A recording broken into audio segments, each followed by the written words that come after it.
I've been holding this in for years, and this week, it all came crashing down. My parents, George and Margaret, have always acted like I was a weight they couldn't wait to shed. But what happened on Tuesday was the final straw. I'm 23, working full-time at a shipping firm, and yes, I was still living at home. Before you jump to conclusions about moving out, let me explain. For the past 2 years, I've been saving every cent, knowing this moment was inevitable. My parents have this strange habit of treating basic parenting like some grand gesture they're bestowing upon me. They've been dropping hints about wanting me gone since I turned 18. The real kicker, though, my cousin Derek moved to our city for college 3 years ago, and they've been fawning over him ever since. Derek's the perfect child, straight-A student, pre-med, the whole deal. Meanwhile, I'm just their son who let them down by not pursuing medicine. I chose community college for a business degree instead of just a prestigious university, which apparently makes me a total letdown in their eyes. On Tuesday, I'm at work when my phone starts going off like crazy. First message from my dad: "George, we've given your room to Derek. Pack your things by Friday or they're going in the dumpster. You're 23, stop leeching off us." Then my mom, Margaret, jumps in. "If you make a fuss, don't bother showing up for holidays. We're tired of your nonsense." I'm sitting in the break room, staring at my phone, thinking this has to be a prank. They really just kicked me out via text while I'm working. It gets worse. Dad sends another message. "Derek's paying us $800 a month. You contribute nothing. Leave, here's the twisted part. I haven't been paying rent because they told me not to. 2 years ago, when I offered to chip in, my mom said, 'Don't be silly. You're our son, not a boarder.' She gave me this whole speech about family looking out for each other and told me to save for my future. So I did, saved nearly every dollar from my job. I drive home that night hoping we can sort this out like reasonable people. Nope. The locks are changed. My stuff's in trash bags in the garage like I'm some freeloader they tossed out.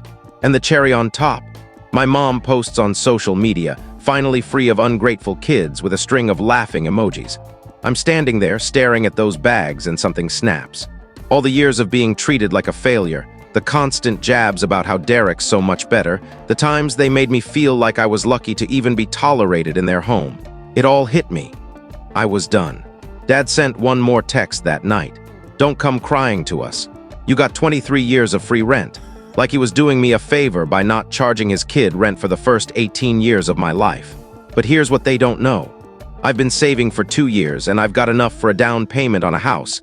Not just an apartment, a house. They think I'm some broke failure with nowhere to go, but I've been planning for this exact situation. Wednesday, I moved my stuff to a storage unit and crashed at my friend Ethan's place. Thursday, I had 3 real estate agents showing me properties. My parents have no clue I'm pre-approved for a mortgage or that I've been plotting my escape since I was 21. But the envelope I slipped under their door at 3 a.m. Friday, that's when things got spicy. See, there's something about Derek they don't know. I found out by chance last month while helping him move some boxes. Derek was griping about paying my parents' rent, saying he's been telling his friends he's living there for free because it's family. He's embarrassed that his aunt and uncle are charging him $800. But that's not even the best part. He's only staying until the semester ends. Then he's moving in with his girlfriend. So my parents burned their relationship with me for someone who's leaving in 3 months. The envelope had copies of Derek's text to his friends about hating the rent and planning to move out, plus a note. "Ask Derek about his real plans. You might need a new tenant soon." My phone started ringing at 6 a.m. Friday, first my dad yelling, "What did you do? Your mom's a mess. Answer your phone." Then my mom calling nonstop, demanding to know what was in the envelope and insisting I come over to talk like grown-ups. The same woman who evicted me via text now wants to talk like adults. The same man who told me not to cry is now blowing up my phone in a panic. I haven't answered. I'm done with their games. They chose Derek's $800 over their son. Now they get to live with that choice. What kills me is they thought I'd come crawling back, begging for forgiveness. They thought I was helpless with no options. They've spent years telling me I'm a failure, and they actually believed it. But here's the truth. The leech they kicked out is closing on a house next month while they're scrambling to replace Derek's rent when he leaves. This could have been avoided if they'd treated me like their son instead of some burden they were stuck with. They burned that bridge, not me. Now I'm watching their panic calls pile up, and I've never felt more liberated. Update 1 coming soon. Derek had some choice words when my parents confronted him about those texts. Update 1 thanks to everyone who commented on my last post. Some of you nailed it. My parents totally expected me to beg to come back. They were wrong. So about that envelope with Derek's texts. Saturday morning, my dad George showed up at Ethan's place where I'm staying. Ethan answered and said I wasn't there, which was true. I was at a house showing. But George lingered on the porch for 20 minutes, ranting about the envelope and accusing me of tearing the family apart. Ethan texted me the whole thing, and honestly, it was sad. My dad kept saying he just wanted to talk, that this was a big misunderstanding, that family comes first. The same guy who kicked me out via text now wants to preach family loyalty. Ethan said George looked rough, like he hadn't slept, and kept asking if I was really buying a house and where I got the money. Ethan just shrugged and said maybe George should have asked me that before changing the locks. But here's where it gets juicy. Sunday afternoon, I'm checking out another house when Derek calls me directly. Not my parents, Derek. And he's furious. He starts yelling about how I had no right to share his private texts with my parents, that it's none of my business what he tells his friends, that I dragged him into our family mess. I let him rant, then asked one question. Did you or did you not tell my parents you're moving out after this semester? Silence. Then Derek gets defensive, saying he didn't want to upset them, but yeah, he's been planning to move in with his girlfriend, Sophia, since before he took my room. He applied for an apartment with her in February, and the lease starts in May. So I asked why he let my parents kick me out if he knew he was leaving soon. More silence. He tries to justify it, saying my parents were thrilled about him paying rent and he didn't want to let them down.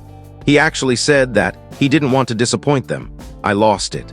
I told Derek they destroyed their relationship with their son over a lie. They chose his $800 over me for someone who's bailing in a few months.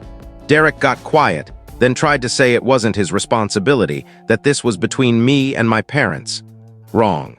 I laid out exactly what his silence cost me, coming home to trash bags in the garage, my mom's social media post about being glad to be rid of her ungrateful kid, my dad's text about not crying after 23 years of free rent.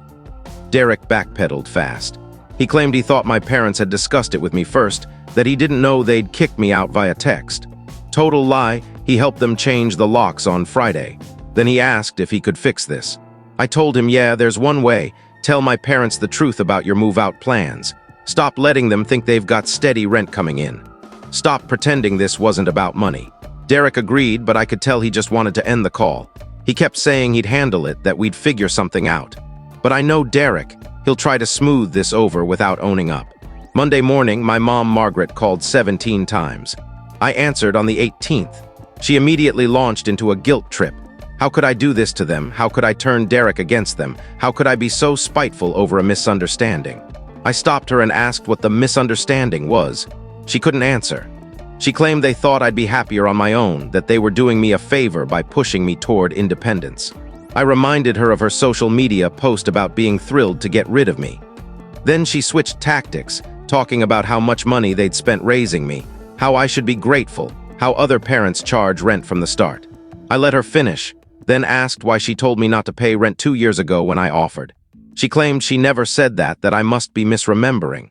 So I told her if she thought I owed them for raising me, she could send me a bill.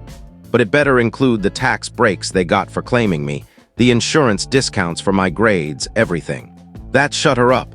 Then she started crying, saying she missed me and wanted me home, that Derek was great but not her son, that they'd made a mistake. I told her the mistake wasn't kicking me out, it was thinking I'd come back begging. I've got my own life now, my own plans, and they don't include people who treat me like a burden they can toss aside. Margaret kept saying we're family, that families forgive. I reminded her she's the one who said not to come home for holidays if I complained, that she was done with my drama. She couldn't argue, those were her words. The call ended with her begging me to come by the house to talk in person. I said I'd think about it, but honestly I don't see the point.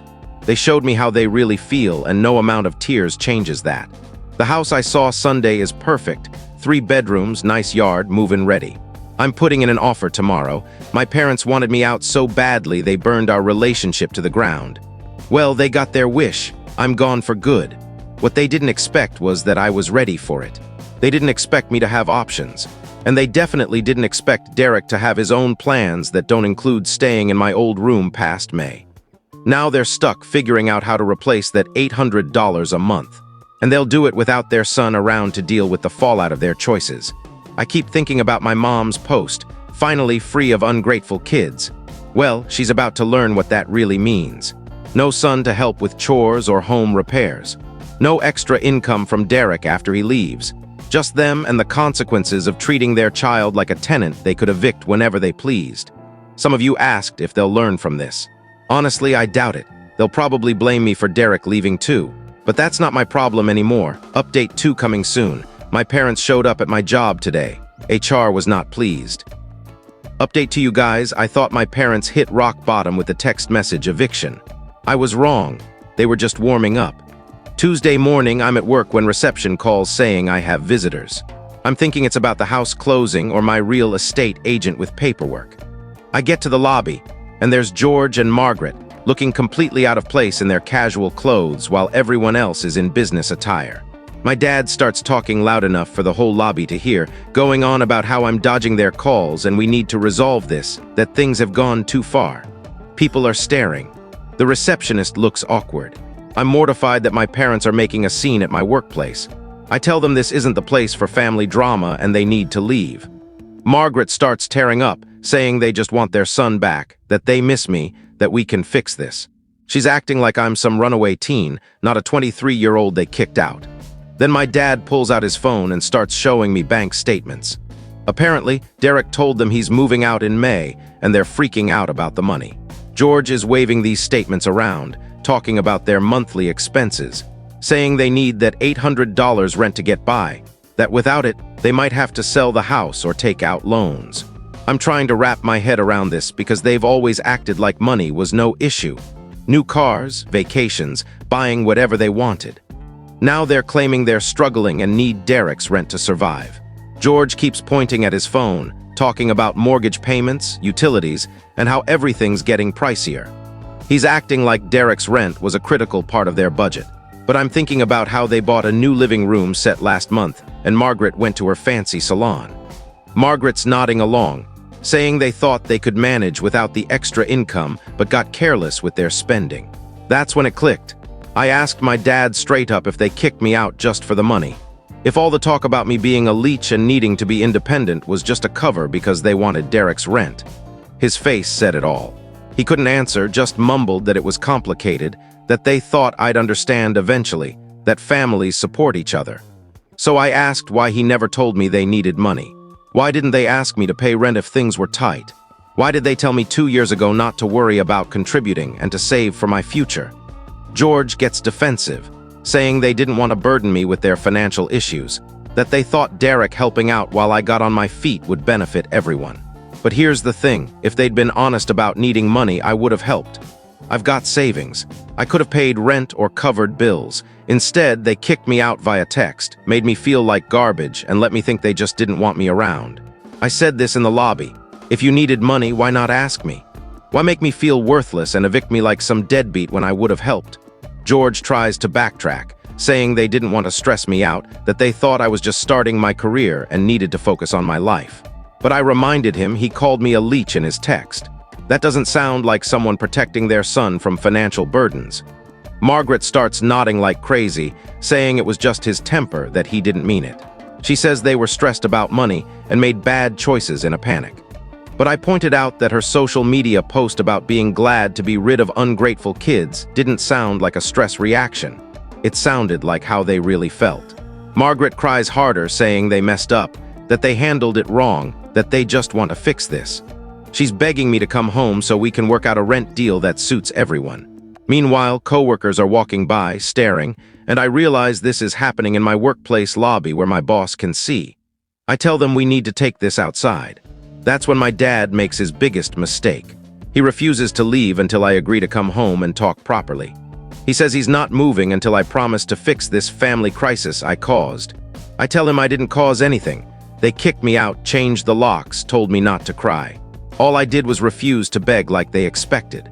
George gets louder, calling me stubborn and immature, saying real men don't abandon their families over pride, that I'm punishing them for one mistake. That's when security shows up. Someone must have called them because my parents were disrupting the workplace. The guard, an older guy who's clearly handled this before, asks if there's a problem. George gets defensive, telling him it's none of his business, that this is a family matter. The guard explains this is private property and they're disturbing people trying to work, asking them politely to leave. My dad refuses, crossing his arms and saying he's not going until this is settled. He starts telling the guard I'm tearing the family apart and he needs to make me see reason. The guard asks me if I want my parents to stay. I say no, this is my workplace and they need to leave. Margaret starts sobbing, saying I'm choosing strangers over family, reaching for my arm and begging me to come home. Security calls for backup because my parents aren't budging. When the second guard arrives, George gets loud again, saying they're interfering with a family emergency and threatening to call the police if they don't back off. The guards escort them out while my dad yells over his shoulder that I'm making the biggest mistake of my life, that I'll regret this when they're gone and I'm alone. Margaret's still crying, calling my name like I'm a lost kid. I went straight to HR. My supervisor, Claire, was incredibly supportive. She said family issues happen, but my parents can't disrupt the workplace. She documented everything in case they return. Claire asked if I felt safe and if I thought they'd try this again. I said probably not at work after getting escorted out, but I couldn't be sure about other stunts. She said reception would call security immediately if they showed up again and asked if I needed time off to handle this. I appreciated that she didn't pry or push reconciliation. She just treated it as a workplace issue. She asked if I had a safe place to stay and if I needed housing resources. When I told her I'm closing on a house in 3 weeks, she looked surprised but happy. Talking to HR made me realize how far I've come from the person my parents think I am. They still see me as a helpless kid, but here I am discussing mortgages and security protocols like an adult. Their view of me is stuck in the past when I needed their support. After HR, I went back to work, pretending everything was fine while coworkers gave me sympathetic looks. A few asked if I was okay after the lobby scene. I said it was a family dispute that got out of hand. Most were cool, but I know it'll be office gossip for a bit. For about 5 minutes, I felt bad for them. Seeing my mom cry and hearing they're struggling financially made me wonder if I was too harsh. But then I remembered none of this had to happen. If they'd said, hey, we're tight on money, and Derek offered to pay rent, could you find your own place? I'd have said yes. If they'd asked for help with bills, I'd have helped.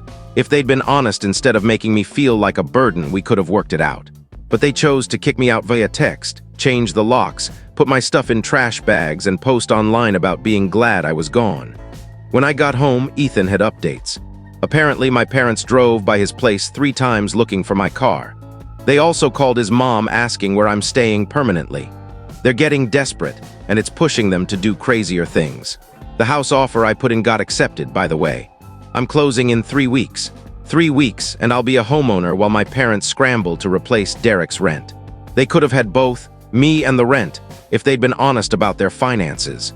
Instead, they lied, manipulated, and kicked me out, thinking I'd have no choice but to come back on their terms. Now they're facing the fact that I don't need them anymore. I've got my own place, my own life, my own plans. The son they thought had nowhere to go is buying a house while they panic about making ends meet. I keep thinking about what my dad said about real men not abandoning family. But who abandoned who? Who decided their son was worth less than $800 a month? Who chose to break trust instead of having an honest talk? They're calling this a crisis I created, but all I did was refuse to crawl back after they threw me away. Apparently, that makes me the bad guy in their story. Some of you asked if I'll forgive them eventually. I don't know. Maybe if they'd handled today differently, taken responsibility instead of blaming me, shown up with apologies instead of demands. But causing a scene at my job, getting escorted out by security while yelling about me destroying the family, that just shows they still don't get what they did wrong. They want me back now that Derek's not a long-term fix for their money problems.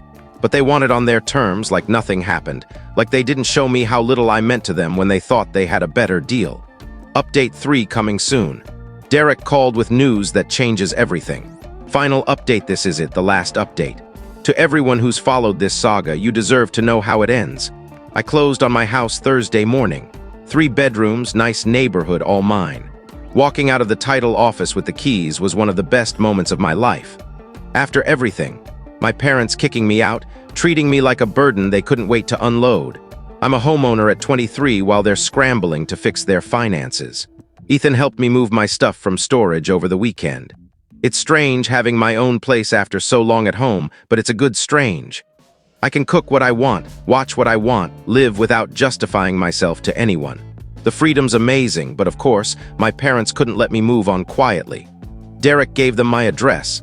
I'm not even mad at him anymore because what happened next needed to happen. Sunday afternoon, I'm unpacking when I hear a car in the driveway. It's George and Margaret walking up to my door.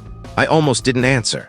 Part of me wanted to let them knock and leave, but avoiding this forever wasn't realistic. They'd keep pushing until we hashed it out, so I opened the door.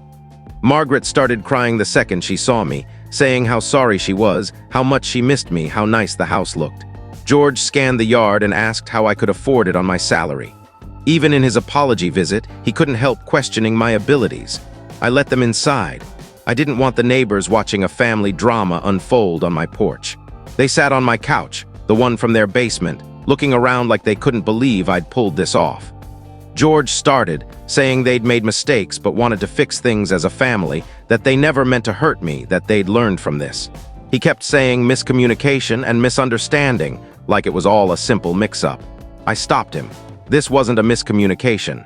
This was them choosing Derek's rent over their son. This was kicking me out via text while I was at work, putting my stuff in trash bags like I was some tenant they were evicting. Margaret tried to say they were stressed about money and made bad choices, that they thought I'd be happier on my own, that they were pushing me toward independence. I reminded her of her social media post about being glad to be rid of ungrateful kids. How was that supposed to help me? She had no answer. George tried a new angle, saying families forgive, that we all make mistakes, that they'd learned and it wouldn't happen again, that they wanted me back for dinners and holidays like before. I asked what they'd learned. He said they learned not to make big decisions when stressed about money, that they should have talked to me before moving Derek in. Wrong. I told him the lesson was that you don't treat your kids like disposable income sources, that you don't kick someone out for a better financial deal, that you don't post online about being thrilled to get rid of your son. George got defensive, saying I was being dramatic, that plenty of parents charge rent, that I was lucky they supported me as long as they did. He started talking about how expensive raising kids is, how I owed them for all those years. I realized nothing had changed. They weren't sorry for their actions, just the consequences, so I laid it out. I was done being treated like a burden. If they wanted me in their lives, it'd be on my terms. No more guilt trips about money, no more comparisons to Derek, no more acting like I should be grateful they didn't abandon me entirely. Margaret cried harder, saying she just wanted her son back, that she'd do anything to fix this. George said I was asking too much, that no parent should have to apologize for teaching their kid independence. He actually said kicking me out was tough love, and I should thank them for making me grow up. Margaret looked at him like he was crazy. She told him to stop and turn to me. She apologized for how they handled things and said she understood why I was hurt. But then she asked when I'd be ready to move on and come for dinner. She still didn't get it. She thought I needed to get over this, not that they needed to fix it. I told them I wasn't angry anymore. I wasn't trying to punish them. I'd built a good life without them, and I was happy. But I wasn't going to pretend what they did was okay just because they were sorry about the fallout. We went in circles for an hour. They kept trying to downplay what happened and get me to agree to family dinners like nothing had changed.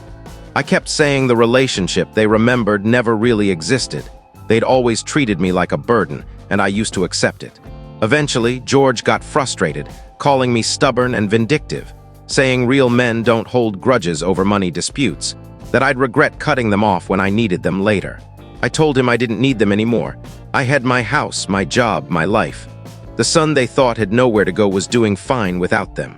Margaret begged one last time for me to come to dinner next Sunday, to give them a chance to show things could be different. I said maybe someday, but not now. They needed to think about why this happened and what they really wanted from a relationship with me. They left after that. Margaret hugged me and said she loved me. George shook my hand and said he hoped I'd come to my senses. But I have come to my senses. I see now that my parents view me as an obligation, not a son. They want me in their lives because that's what families do, not because they value me. Maybe that'll change one day. Maybe they'll learn how to have a relationship with me that isn't based on guilt. But that's their work, not mine. Derek moved out last week, by the way. My parents are now listing the room online for rent. Ethan showed me the ad. They're asking $900 a month now, up from Derek's $800. Apparently, they realized they could get more from a stranger than from family. That pretty much sums up George and Margaret. To everyone who's followed this and offered advice, thank you. Many of you said early on that this wasn't about money, it was about respect. You were right. My parents never respected me as an adult and they probably never will. But that's fine. I respect myself enough to not need their approval anymore. The kid who thought he had to earn his place in the family is gone. The man who bought his own house at 23 knows his worth, and it's more than $800 a month. Thanks for reading. This account's going quiet now. Time to live my new life.